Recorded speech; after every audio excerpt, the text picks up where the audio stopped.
Hello, Tim from Fairplay Now on the 23rd of October 2023. So no videos from me for a couple of days, apart from that interview that I put up on this platform on Saturday morning. The one with me being interviewed by Rebecca. Don't know what you thought of that. It shows me in a rather different light. And if you haven't seen it, I thought Rebecca did quite a good job of interviewing me, got quite a lot out of me about, what I'm about and why I set up this channel and what this channel's all about, and that kind of thing. So if you want to just get a bit more of an idea of who I am and what this channel really is, do check out that interview. I'll leave a link to it in the description box below. Anyway, I said on Friday's video, but at that stage I didn't really know what was going to happen with the Bridgen speech in Parliament there. It turns out that it was entirely predictable, same thing as the other ones. Hardly anyone turned up and to listen to him, even though it's probably one of the most important speeches in Parliament that there's been for a very, very long time, if not ever. So it just shows you the state of our system. I think it's a real indictment. Now, I'm sure you've seen many other people going on about this, so I won't dwell on it too long, but it says to me that our so-called elected representatives just don't give a stuff about their electorate and what's happening in their constituencies. They either don't care or they're utter cowards, because they know what's going on. If Andrew Bridgen knows what's going on, they all will, won't they? And they either don't care, or they're just, like I say, cowards, don't want to speak up, or basically they're just complicit in the system. They're making too much money, they're on too much of a good thing, and they don't want to rock the boat. So it's just totally out of order, isn't it? And it is time that we had some kind of change. I don't know how that's going to be, what that would look like, and I've got a few ideas which I'll perhaps elaborate on in future videos. I've kind of talked about some of them before anyway on this channel, but basically I share the same views as probably pretty much every other person who's made videos and commented on the whole thing. And wasn't the BBC thing a disgrace, where they had the little, while he was up there standing up doing his speech, they had the little thing going along basically saying, disagreeing with him, and that certain things are perfectly okay. They're supposed to be impartial. Well, you and I know they're totally not impartial. They're just a government kind of propaganda unit, and they've just reinforced that, haven't they?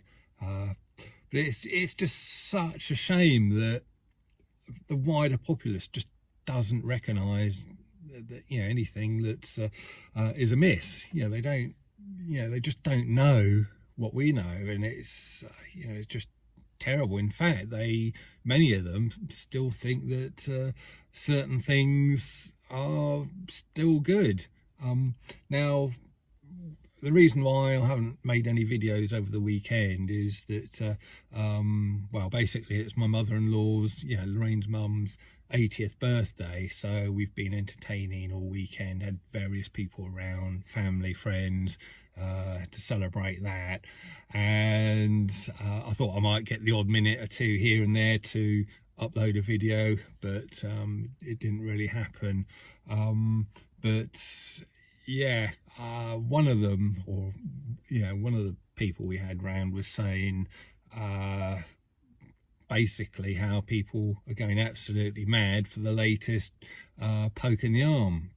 Now, I've had couple of subscribers have said this kind of thing. One guy whose wife, she doesn't work in a doctor's surgery, but she kind of goes there, from what I understand, from time to time. And one of them, apparently, the place was absolutely rammed, chock-a-block, with loads and loads of people going along for the latest round. And this lady who came round to our house, and obviously she's mainstream and she went along for hers as well, but she was saying how there's this little village, I think it's just over the border, it's kind of on the West Sussex Surrey border, just over into Surrey, I think, and it's just south of Dorking, you know, the Surrey town. Little place called Capel, which is a little village, although it must be big enough to have its own doctor's surgery. And apparently one day fairly recently they decided just to have a great big thing for people to go and get the latest round of things, you know. And yeah, they had about 1,000 people turning up just on one day to go and get that. Apparently the whole village was brought to a standstill, with everybody turning up in their cars, and traffic jams and queues and all sorts, just so people could go and get this thing. So clearly the message isn't getting through, that what we know just isn't getting through, and there's so many people just still going and getting a thing. To be fair, I think it's the 50s plus or 60s plus type of people.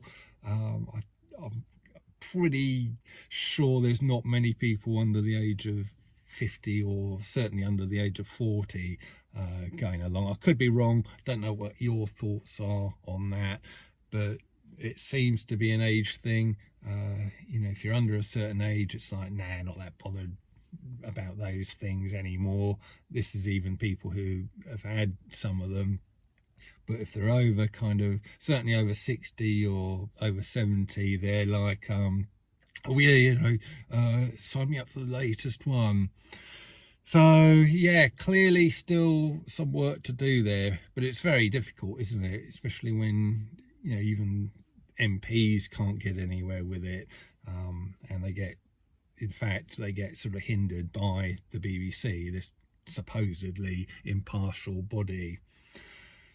Anyway, going to change the subject a little bit. This is amusing, and this is just in case you're sort of one of the probably 0.00001% of people who watch me who's actually considered going out and buying a brand new electric vehicle. I don't think there's many people who are considering that, but there might be the odd one, and you probably know people who might be considering one. Well, this is maybe a little bit of ammunition for you to persuade them not to get one of the things. And the thing about electric vehicles, and particularly charging points, it doesn't really take into account the out of order syndrome, as I call it, that we suffer from in the UK. This again was highlighted to me with these people we had round yesterday, and but the out of order syndrome, I don't know what it's like if you're in another country, but unfortunately in the UK, where it's very well known for things to be out of order, it goes right way back to the days of telephone boxes, when before mobile phones came in, and if you wanted to make a phone call when you were out and about, you had to go to a phone box, and you might need to do a fairly urgent call, so you'd sort of park up, run to the phone box, jump in there. Oh, it's out of order, it's either been vandalized or it's just broken, whatever, but it's just not working. So you then have to jump back into your get back into your car and drive half a mile up the road to the next phone box and jump in there, and hopefully that one might be all right. And it's a well-known fact that, I don't know, yeah, a good proportion of phone boxes at any one time were always out of order, and that grand British tradition has continued. You know, if you go to the railway station and you know, if the ticket office is closed and you're forced to get a ticket from a machine, well, you know, so many times not all of those machines are working. You know, if there's a row of 5 of them, you know, 1 or 2 of them might be out of order. Yeah, and I won't even get onto the trains themselves. A lot of the time they're out of order, or trains are cancelled, or you know, you're hoping to get one train and then it's delayed or it's cancelled, so you then have to wait for the next one. And this goes for so many different things. You know, sort of toilets, the public toilets might be out of order. You know, you're desperate, you've been caught short and you're desperate to go. Oh, there's some public toilets up the road there. I'll run up there and, you know, go in there, and then, oh no, they're out of order. They're closed down. Well, it so happens that this grand British tradition is carrying over to charging points, EV charging points. As I say, we were talking about this yesterday, and this lady was saying, I think she knows someone who's got an EV, and they were sort of, they've said on multiple occasions that you pull into, I don't know, a motorway service station, and they've got whatever the number is these days, I wouldn't have a clue, but let's say 10 charging points. Well, it's turning out that out of those 10, you know, 2, 3, 4 of them are out of order. They've got the little out of order signs on them, and you know, and then of course all the other ones are full. And that's probably something that no one who's considering buying an EV currently has even thought about.